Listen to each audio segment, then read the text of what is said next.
ఓం గంగణపతే నమ శ్రీ గురుభ్యో నమ హరి ఓం. ఫ్రెండ్స్, 84 లక్షల జీవుల్లో మానవ జన్మ అల్టిమేట్ హయ్యెస్ట్, హైలీ ఎవాల్వ్డ్. అయితే మిగతా జీవులు పశుపక్షాదులు అవన్నీ కూడా వాటికి వివేకం లేదు, వాటికి బుద్ధి ఉంది. బుద్ధి ఒక 3 అంగాలు ఉంటే, ఒకటి ఎబిలిటీ టు లెర్న్, నేర్చుకోవడం, మరి నిర్ణయించుకోవడం అండ్ విచక్షణ చేయడం. అయితే ఈ విచక్షణ అనేది యూనిక్గా వ్యక్తికి ఉంది. అయితే ఇప్పుడు చూస్తే ఈ విచక్షణ ఎట్లా ఆపరేట్, ఇప్పుడు స్వప్నం ఉంది. స్వప్నంలో మరి ఇక్కడ ఏంటంటే స్వప్నంలో వివేకం లేదు.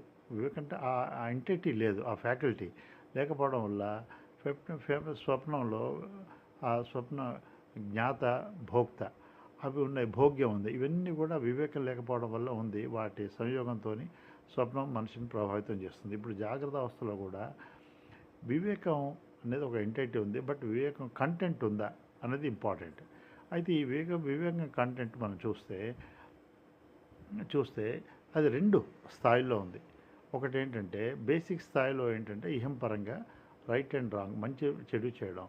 అయితే ఈ మంచి ఏంటి చెడు ఏంటి మళ్ళీ అది కూడా వ్యక్తిగతం అయిపోయింది.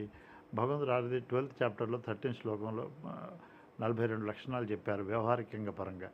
అయితే అర్థకామాల విషయంలో కానీ ఏంటంటే ఆ 42 ఇది భక్తి, ఇవి ఉన్నవాడు నాకు ప్రియుడు, ఇది ధర్మం అని చెప్పారు. అయితే ఇవి పాటించినప్పుడు అది రైట్ కాబట్టి దాని యొక్క ఫలం సుఖం. అయితే వీటిని ఉల్లంఘిస్తే అది దుఃఖం. అయితే సుఖ దుఃఖాలన్నీ ఇవే.